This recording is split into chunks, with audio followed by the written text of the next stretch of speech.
Dios les bendiga, hermanos. ¿Cuánto le dan gracias al Señor de estar en su casa? Amén. Este es un día hermoso. Amén.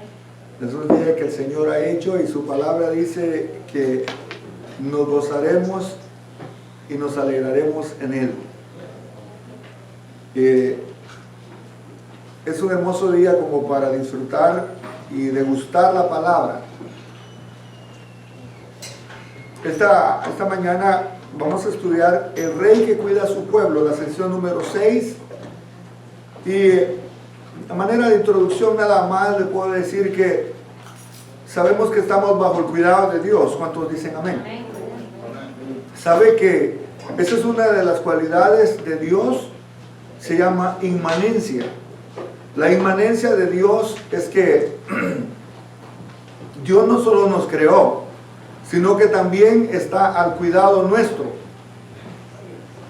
O sea, usted puede plantar algún árbol, pero lo deja ahí y no lo cuida. Esa sería la palabra descuido, ¿verdad? Pero Dios tiene el cuidado de nosotros. Y al tener cuidado de nosotros, esta lección de esta mañana es de que en medio del cuidado de Dios para nosotros, Él mandó a su Hijo, porque Él es el Rey que cuida a su pueblo. Así es que me gustaría que alguien por favor lea la idea central de esta clase. Jesús guía a su pueblo y lo cuida. Jesús guía a su pueblo ¿y qué? Lo cuida. Y lo cuida. ¿Alguien me puede leer la aplicación para la vida? Amén. A nadie le gusta ser maltratado, pero tristemente todos hemos tenido tales experiencias en algún momento de nuestra vida. Uno puede pensar que solo los vecinos ogros, los empleadores rudos o quizás los compañeros de estudio o de trabajo egoístas son capaces de tratar de presionarnos para que hagamos algo contra nuestra voluntad. Pero aún los miembros de la familia también lo hacen y a veces sin saber que lo están haciendo. En la iglesia hay personas que a menudo se sienten presionadas o adoptar las costumbres de alguna dominación, aunque no estén de acuerdo con ellas. Pero, ¿qué de Jesús? Reconocemos que Jesucristo es nuestro Rey y Señor, pero nuestra relación con Él es muy distinta.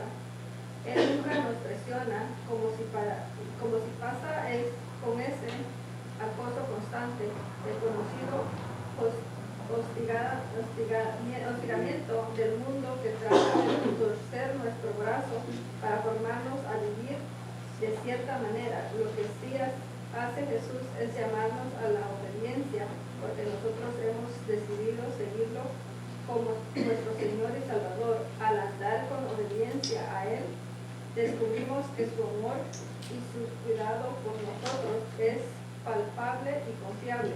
El profeta Miqueas profetizó que el Mesías venidero sería esa clase de líder para nosotros que somos sus seguidores. Hermosa introducción, ¿verdad? Es una aplicación para la vida. Así como esta aplicación podemos ver muchas más que se pueden asemejar en la medida de que Él no nos presiona.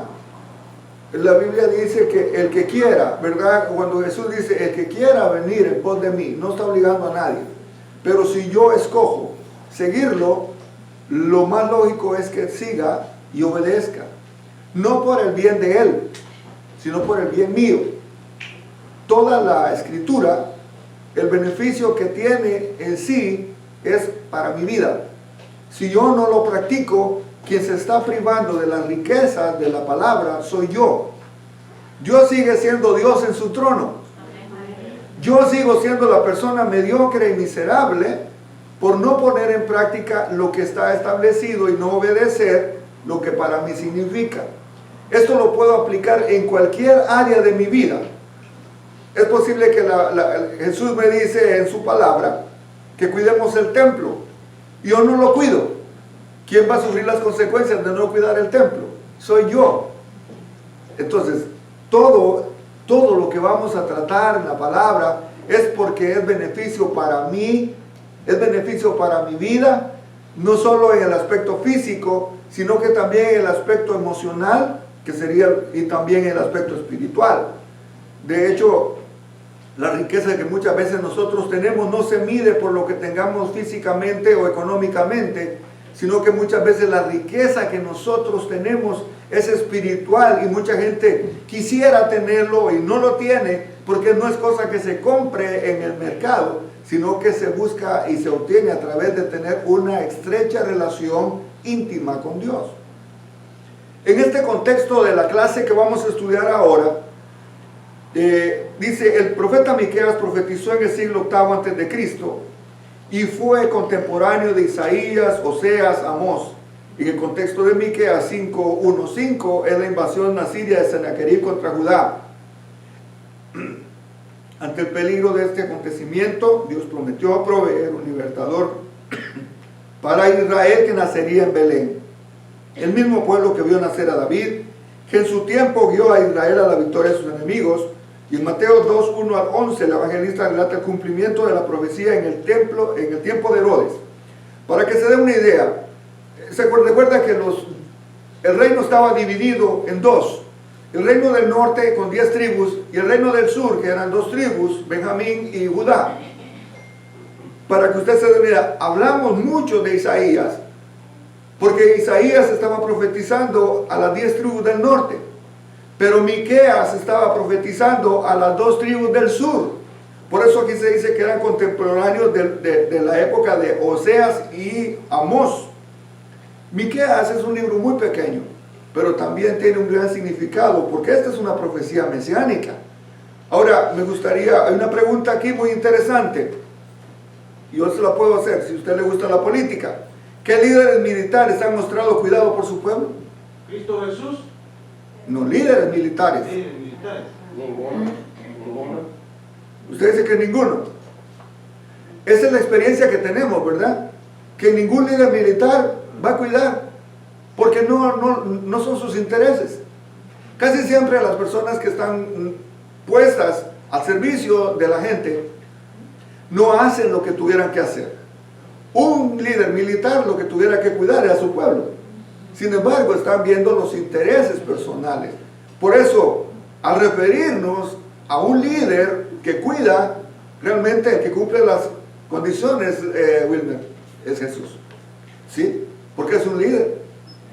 Aunque no fuera en un aspecto militar, pero sí creo que en el orden jerárquico, espiritualmente, Jesús está por encima de cualquier otro líder. Jesús está por encima de cualquier otro líder, con ejemplo y con grandes cosas que podemos ver.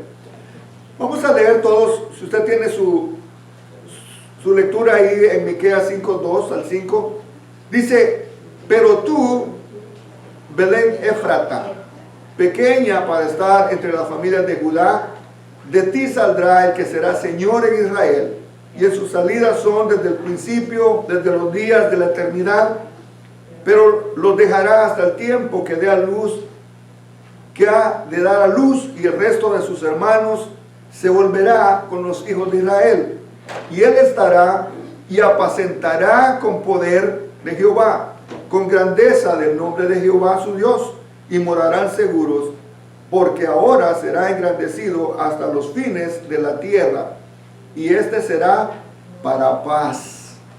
O sea, un líder que iba a gobernar con paz, ¿verdad? Él dice que él es el príncipe de paz. Y esta profecía está aproximadamente entre los 700 años antes de Cristo. Al mismo tiempo que se dio la profecía de Isaías, mire qué cuidado tiene Dios, dando la profecía a Israel y dando la profecía a Judá al mismo tiempo. Porque en Dios no hay casualidades. Podemos decir coincide, pero eso no quiere decir que sean coincidencias, sino que hay un propósito.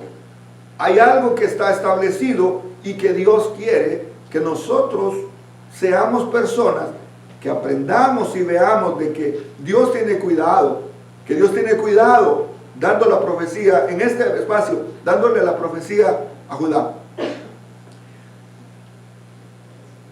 ¿Qué clase de Mesías podríamos esperar? Por ejemplo, haga de cuenta que usted nunca ha escuchado nada y le dan la noticia de que viene un Mesías, de acuerdo a esta profecía. Supongamos que estamos en el tiempo, viviendo en el tiempo cuando no se conocía nada de eso, nada más se conocían las escrituras.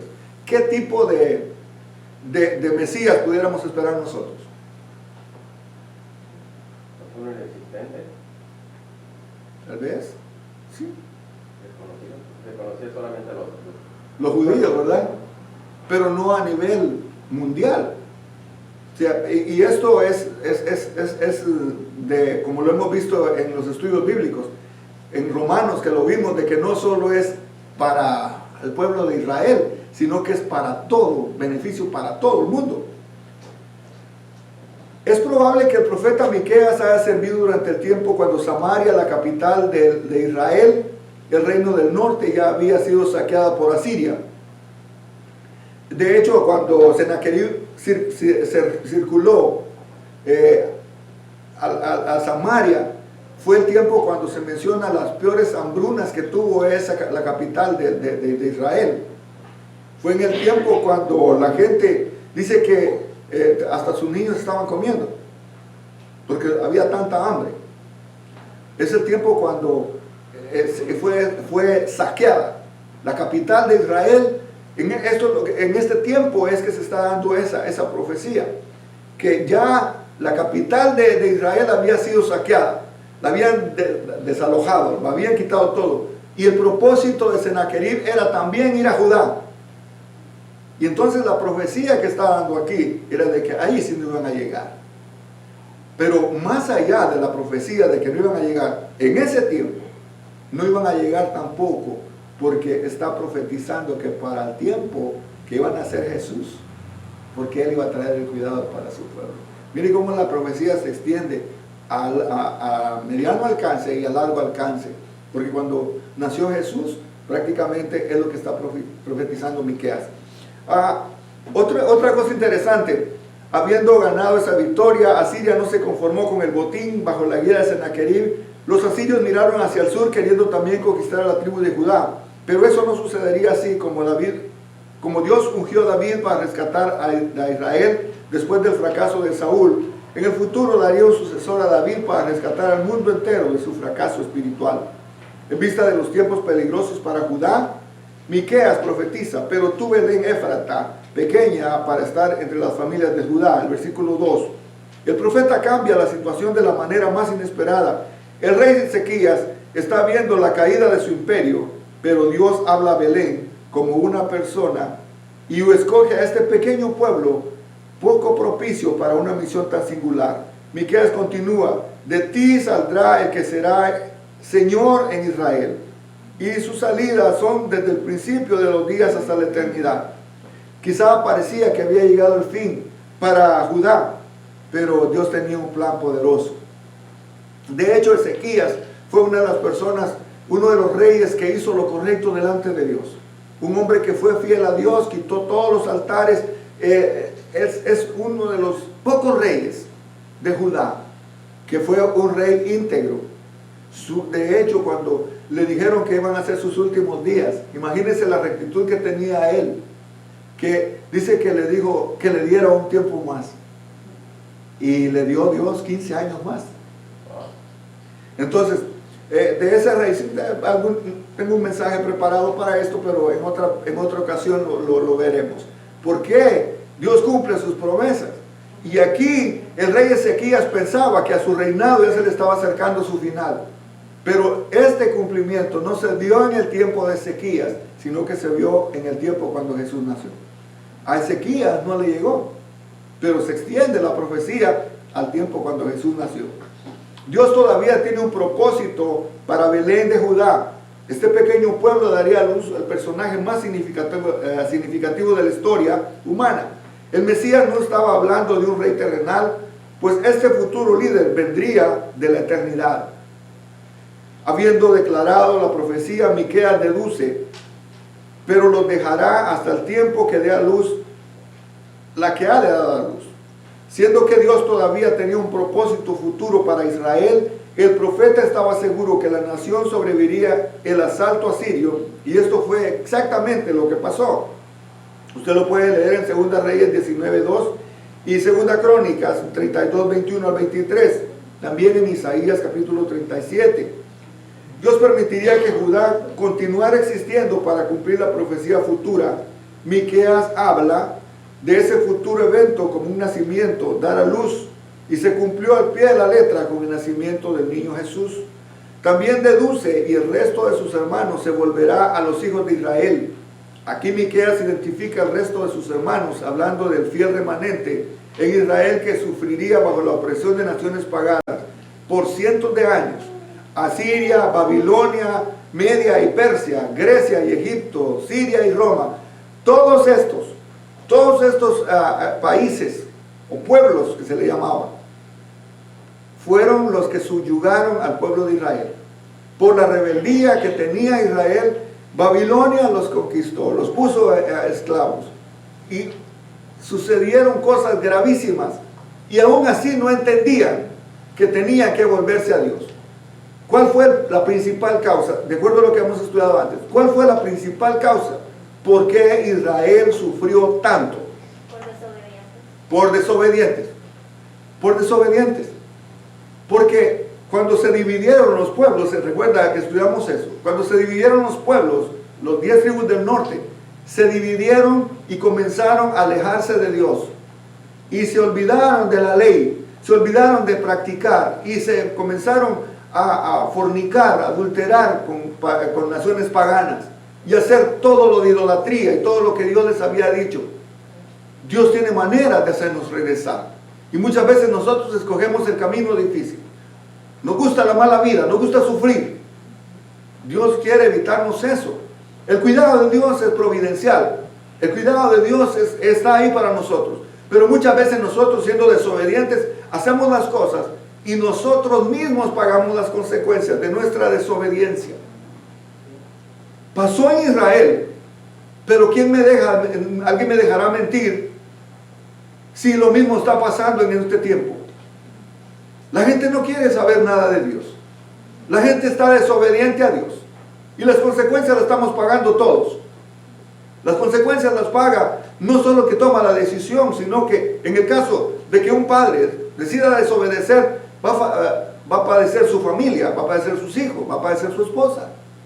En el caso de un gobernante que no haga lo que tiene que hacer, no solo va a sufrir su partido político, va a sufrir toda la gente. Por la desobediencia es que estamos viviendo tanto tiempo y la gente no ha entendido. A lo bueno le llaman malo y a lo malo le llaman bueno. Y estamos viviendo en una sociedad que no quiere nada de Dios. ¿De qué manera podemos ver todo esto si nosotros no apreciamos el cuidado que Dios tiene para nosotros y no atesoramos todo esto que Dios quiere? Como por ejemplo en el pueblo de Israel, la opresión que venía de esos pueblos, Dios siempre guardaría un remanente fiel. Y Miqueas nos dice por qué. Al profetizar y se volverá a los hijos de Israel, está diciendo que el remanente fiel en ese día futuro, fieles como José y María, Elizabeth, Zacarías, Simeón, Ana y muchos más, sería la matriz espiritual de donde nacería el Mesías. Miqueas continúa, y él estará asegurando que el Mesías sería un rey que se mantendría en pie y nunca sería derrocado. Y agrega, y morarán seguros porque ahora estarán engrandeciendo hasta los fines de la tierra, asegurando el dominio mundial del Mesías. Y agrega, y apacentará con poder de Jehová, con grandeza del hombre de Jehová su Dios. Muchos ansiaban un líder fuerte que librara a Israel de sus opresores, pero Miqueas enfatiza el ministerio del Mesías como un apacentador sobre su rebaño, algo con lo que identifica también a David. David era un pastor. Y fíjense qué interesante, porque Miqueas lo está diciendo de que ibas a apacentar. Quiere decir que Jesús mismo dice: yo soy el buen pastor. Y el buen pastor su vida da por las ovejas. Él dio su vida por usted y por mí. Mire el cuidado providencial que ha tenido Dios con nosotros. Punto importante que podemos ver entonces: el Mesías anticipado sería el Señor eterno para los suyos. La ironía en la Biblia nunca deja de sorprendernos. Dios escogió a Belén Y unos dirían es un pueblo insignificante, pero Belén está situada en la región Éfrata, que su nombre significa fructífero. De ahí va a salir fruto. Tal vez de ese pueblo chiquito, de ese lugar pequeño como era Belén. Ahora estamos hablando de una ciudad grande y famosa, pero en su tiempo fue insignificante. De hecho, podría decir, de Belén podría salir algo bueno, ¿verdad? Podrá salir algo bueno de esos lugarcitos. Sin embargo, de ahí nació nuestro Señor Jesucristo. Este lugar insignificante o pueblo significante da a luz a la persona más importante de la historia, el Mesías, el futuro líder de la eternidad. Otro punto importante, el Mesías anticipado nacería en el día indicado. No se adelantó ni se atrasó a los planes de Dios. Nació en el tiempo que estaba profetizado que nacería. Y eso lo vimos la semana pasada, ¿verdad? Cuando Simeón dice que se cumplió la profecía, lo que le habían prometido, de que lo iba a ver en su tiempo. Otra cosa, ser nutridos en la verdad, mantenerse alertas, a ser útiles hasta su venida. El pueblo de Dios podría confiar que Jesús vendría en el tiempo perfecto. El futuro líder, o Jesús, nacería cumpliendo al pie de la letra las profecías como su nacimiento. El Mesías, otro punto, el Mesías anticipado sería un pastor para los suyos. Siempre pensamos en un líder militar, pero el futuro Mesías apacentaría con su poder de Jehová, con grandeza del hombre de Dios, de Jehová su Dios. Él hará con los enemigos de la fe, para el fiel, apacentará su rebaño, guardándonos en delicados pastos, como dice el Salmo. Jehová es mi pastor, nada me faltará, en lugares de delicados pastos me hará descansar. Confortará mi alma, me guiará por sendas de justicia, por amor a su nombre. O sea, ese salmo usted puede ver cómo complementa lo que Jesús vino a cumplir. El pecador siempre vive en guerra contra otros, dentro de él mismo y contra Dios. Pero cuando recibimos a Jesús como nuestro Señor y Salvador, recibimos la serenidad espiritual como ovejas de su rebaño.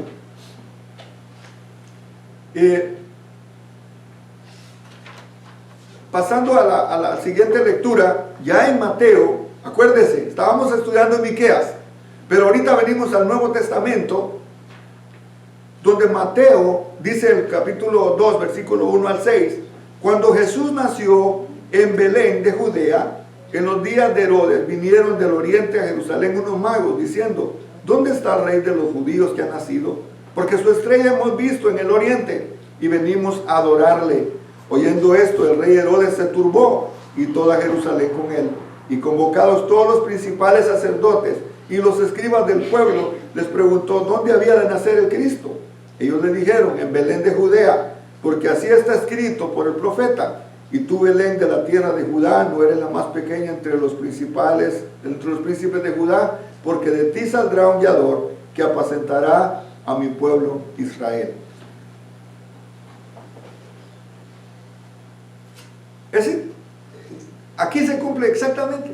Mire, Herodes no sabía la escritura, era rey, lo habían colocado como gobernador, pero sin embargo, había gente que sí estudiaba las escrituras y sabía perfectamente que lo que ellos venían buscando ya se había cumplido. El evangelista nos transporta a los eventos que sucedieron más de 700 años después de la profecía de Miqueas. De acuerdo con la palabra profética, Israel sobrevivió el asalto de Asiria, pero en realidad nunca más sería librado completamente de los opresores extranjeros. En el contexto de su opresión por el Imperio Romano, algo maravilloso sucedió en Belén de Judea. Mateo comienza diciendo que cuando Jesús nació en Belén de Judea, en días del rey Herodes, vinieron del oriente a Jerusalén unos magos, en el verso 1. Ya hemos tratado el propio nacimiento en estudios previos. Aquí nos concentramos en los eventos que sucedieron 2 o 3 años después. Durante ese tiempo, Judea estaba siendo gobernada por Herodes, que los romanos instalaron como el rey de la provincia de Palestina. En un momento propicio llegaron magos a la corte de Herodes de Jerusalén, aunque se puede referir al sacerdocio pérsico. Aquí se refiere a las personas con sabiduría secreta, astrólogos, Para Mateo el punto es que unos sabios gentiles habían viajado desde el oriente para presenciar al rey nacido en Belén, mientras Israel moraba en la oscuridad. Ahora, muchas veces cuando estudiamos aquí de Mateo pensamos que los magos vinieron a adorar al niño en el pesebre. Ya cuando ellos vinieron ya había pasado mucho tiempo. Ya el niño es posible que tenía 2 o 3 años, no se dice exactamente la edad que tenía, ¿verdad? Y la tradición nos muestra que ellos vinieron y lo adoraron en el pesebre. Es una cosa que no es así. Ellos vinieron y adoraron al niño, dicen, no dijeron al bebé. Un bebé es un recién nacido. El niño es cuando ya tiene una cierta edad. Entonces ellos vinieron, pero imagínense, ellos venían siguiendo la estrella y dice que ahí se detuvo. Quiere decir de que ellos estaban siguiendo en su, ¿cómo pudiéramos llamar en nuestro tiempo? O ver esto. ¿Quién los guió hasta ese lugar? A Belén. Tal vez el Espíritu Santo. No se dice, ¿verdad? Pero la guianza que tuvieron, y dice que ahí se detuvo. Los magos preguntaron, ¿dónde está el rey de los judíos que ha nacido? Porque su estrella hemos visto en el oriente y venimos a adorarle. Los magos indicaron que habían sido guiados por su estrella. Hay muchas teorías sobre el carácter de dicha estrella, si era algún cometa o una combinación de planetas alineados o una estrella supernova en el cielo. Acuérdense que ellos eran astrólogos y ellos lo que se guiaban por las constelaciones, ellos se guiaban por los astros. Pero lo que ellos sabían de que un evento importante iba a suceder, lo importante aquí es que los magos fueron guiados a Jerusalén por un fenómeno natural, pero no hasta Belén. Los magos eran sabios y puede ser que hayan sido impactados por judíos de la diáspora. ¿Se acuerdan cuando llegaban los gobiernos y el pueblo judío siempre salía corriendo, siempre lo sacaban? Eso ha sido una cosa de que hasta ahora que tiene su país, pero en el tiempo antiguo salieron. Me imagino que todos llevaban ese conocimiento de las escrituras, todos llevaban el conocimiento de la ley y lo compartían con la gente. Pues es posible que ellos hayan sido impactados por este conocimiento de las escrituras, pero lo que a ellos les impactó es de buscar al rey nacido. En la antigüedad se daba el homenaje a los príncipes y futuros reyes, pero Mateo implica una adoración en el sentido más profundo, pues Jesús no es un simple príncipe en espera, sino el Hijo de Dios encarnado. Mateo dice que las palabras de los magos no fueron bien recibidas. Oyendo esto, el rey Herodes se turbó y toda Jerusalén con él.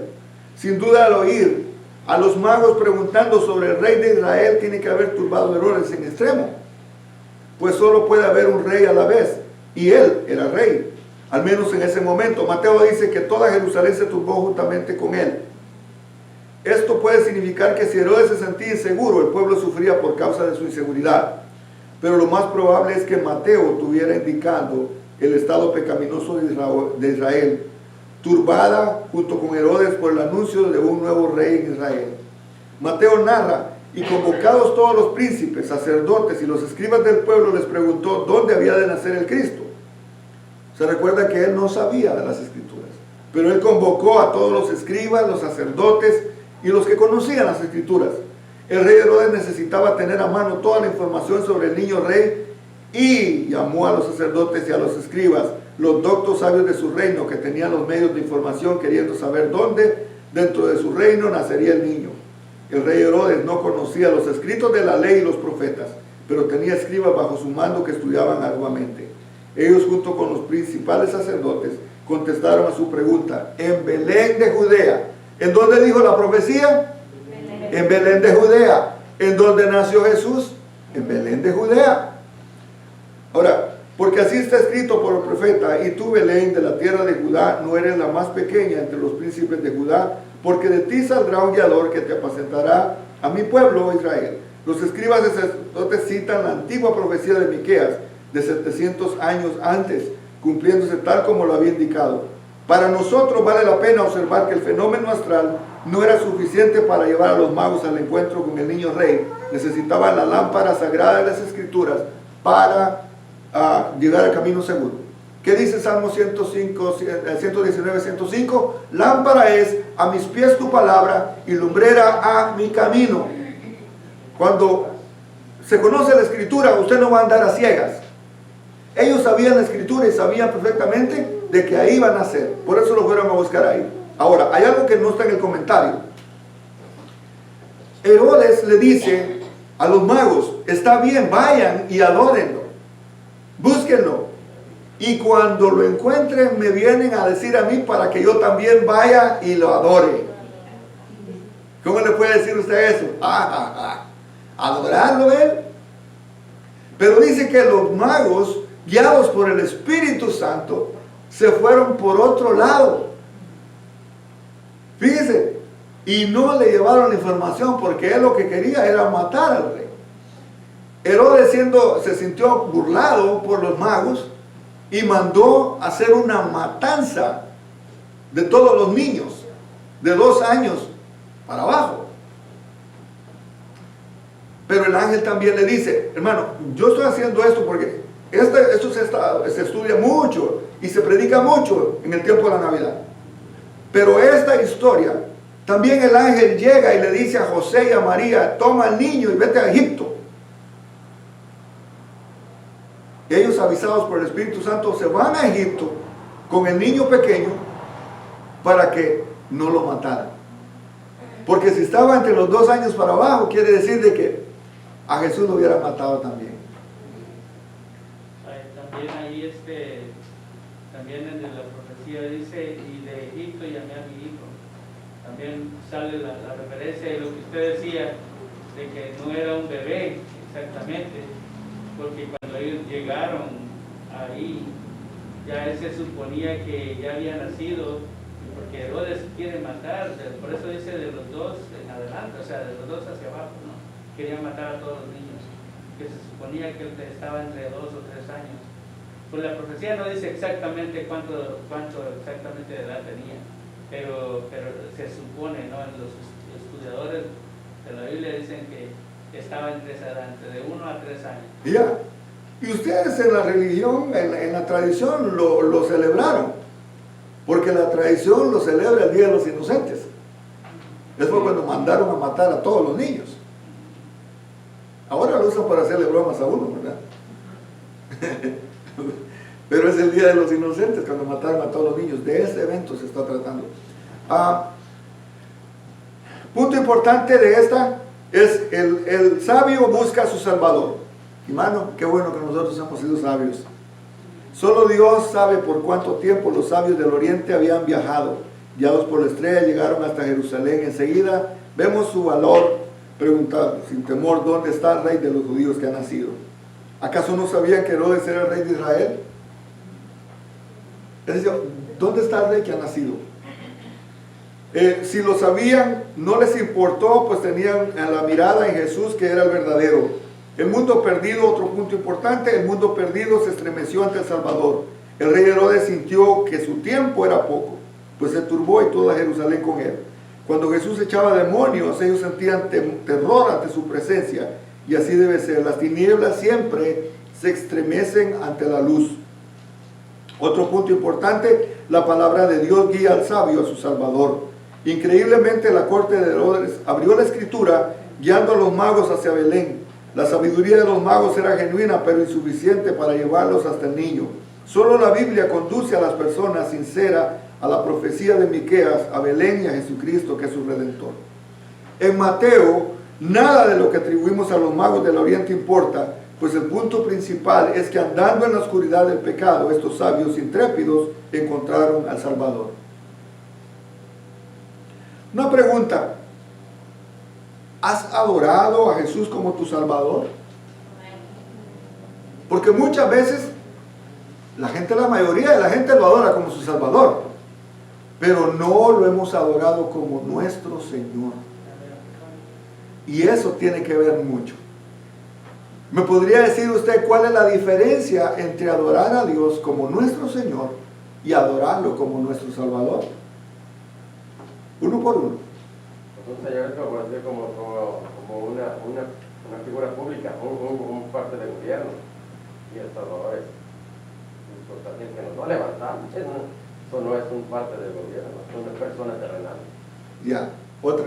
En el sentido de que nosotros los cristianos tenemos que ver es que un Salvador nada más lo ocupo porque me va a salvar, pero si lo hago Señor es porque voy a obedecer lo que su escritura dice y voy a hacer lo que Él me manda hacer.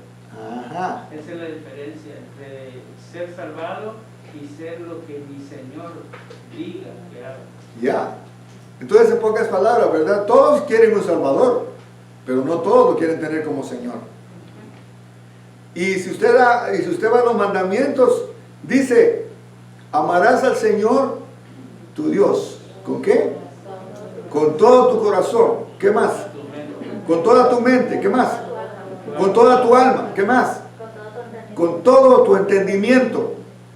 Y eso es lo que cuesta en el mundo cristiano. Todos lo hemos adorado como Salvador. Señor, me ha salvado. Pero nunca lo adoramos como Señor.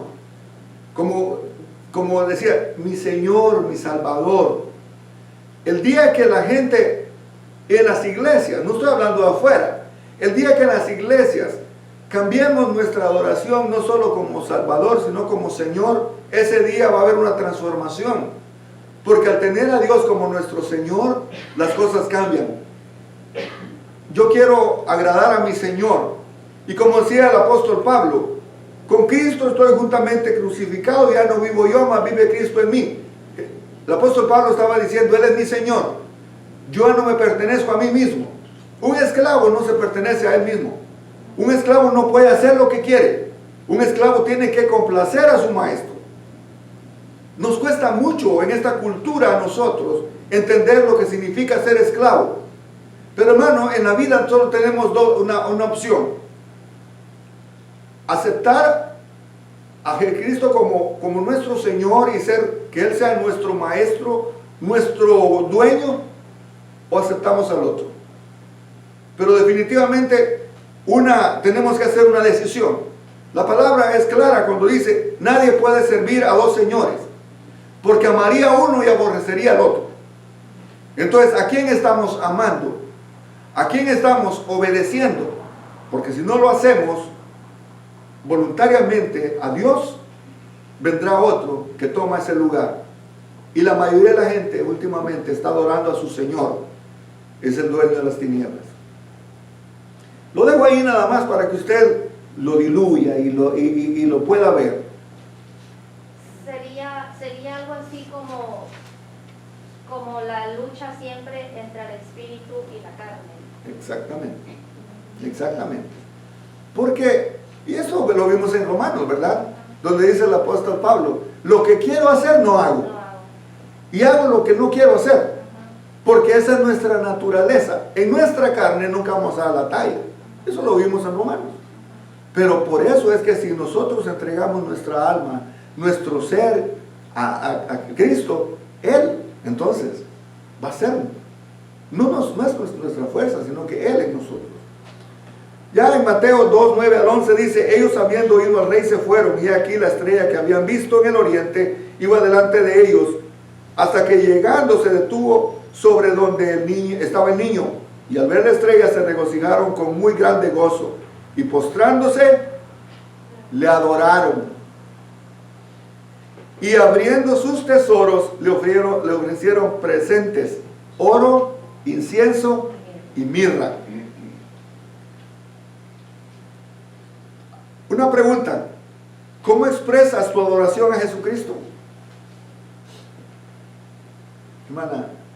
Yo, mi manera de expresar es adorarlo con cánticos, en oración, cuando tengo el tiempo ahí en mi casa. Para mí esa es la manera que se me entrego, la manera de adorar. Wilmer. Escuchando alabanzas, escuchando alabanzas y dándole las gracias a cada momento. Amén, qué bueno. Como dijo hermana Evelyn, adoración en oración, en alabanza, pero también sirviéndole. Sirviendo, ¿verdad? ¿Alguien más? Hermano Rafael. Pienso que la mejor adoración que tenemos que hacer es escudriñar las escrituras y hacerlas parte de nuestra vida, porque ¿de qué me sirve adorar si leo la palabra y juicio porque estoy sabiendo la verdad y no la hago. Y yo adoro a mi Señor haciendo parte de lo que es la Biblia, leyéndola y tomándola hacia mí y diciendo, esto es mío, esto es para mí. Esa es como la forma que yo puedo decirle al Señor, yo te obedezco, y como decía Pablo, ya no vivo yo, mas Cristo vive en mí. Entonces, si Cristo vive en mí, yo ya no soy dueño de mí. Entonces, por lo tanto, yo tengo que hacer lo que la Biblia me dice que haga. Es duro, porque yo no voy a decir que no. Es duro hacer las cosas que dice la Biblia, porque la Biblia me dice amarás a tu prójimo como a ti mismo. Y hay veces que yo no lo amo. Es duro, es el enfrentamiento que uno tiene que tener. Y más si no colabora el prójimo. Claro, o sea, es algo duro. Entonces yo no puedo decir que yo lo adoro en espíritu y en verdad cuando yo realmente no pongo en práctica la palabra. Amén. Sí, ¿alguien más quiere opinar? ¿De qué manera? Obedeciendo a su palabra. Obedeciendo su palabra, ¿verdad? Le hemos dicho muchas veces, hermano, adorar no solo es cantar. Adorar es nuestro testimonio, nuestro diario caminar. Usted adora a Dios cuando usted está trabajando y está haciendo su trabajo a conciencia. Adorar es cuando usted está haciendo las cosas como para su Señor. Porque la gente va a decir, esta persona, hay algo diferente en él. Y como él tiene algo diferente, le vamos a aumentar. Es una persona digna de confianza, porque está adorando a Dios. Dice que lo que hagamos, lo hagamos como para el Señor. Si usted es un mecánico, haga las cosas como para su Señor. Y haciendo las cosas para su Señor, la gente va a decir, qué trabajo el que me hicieron. ¿Se da cuenta? Entonces, adorar al Señor es muy amplio, abarca mucho. O sea que no es tanto hablar bonito, sino que actuar bien. Punto importante, podemos ver en esto. El creyente siempre busca el objeto de su adoración. Y hay un punto que me gustaría compartir con ustedes. Dice que siempre la persona que adora adopta la posición del ser que adora. Si una persona adora las riquezas, va a comenzar a actuar como lo que está adorando. Si una persona adopta la moda, adora la moda, va a actuar de acuerdo a lo que adora. Una persona adopta la actitud de lo que adora. Eso es una verdad innegable, innegable. Así que el creyente se regocija con anticipación al ver al niño rey. Teniendo la estrella y el testimonio profético en la palabra de Dios, los magos continuaron con su propósito y llegaron a Belén. Mateo relata que ellos, habiendo oído al rey, se fueron, y aquí la estrella que habían visto en el oriente iba delante de ellos, hasta que llegando se detuvo sobre donde estaba el niño. Sin duda, habiendo oído de ese lugar en Belén de Judea, los magos siguieron siendo guiados por la estrella. La estrella iba adelante marcando el camino, posiblemente a la distancia de menos de 5 millas. No podemos decir con precisión científica cómo fue que la estrella los guió, y para Mateo eso no era importante. El asunto es que los magos fueron guiados por el mundo natural y la revelación especial de las Sagradas Escrituras. Hasta donde estaba el niño, Pablo acudió a la naturaleza y a la Escritura al predicar el Evangelio. Mateo agrega, y al ver la estrella, es posible que el viaje de los magos haya tomado meses, y a través de largas distancias, al ver que esa estrella se había detenido, indica el lugar, se regocijaron. Mateo dice, se regocijaron con grande gozo. Es una gran frase hebrea, redundante en enfatizar el gran gozo. Los magos estaban extremadamente alegres porque a fin habían llegado a su destino.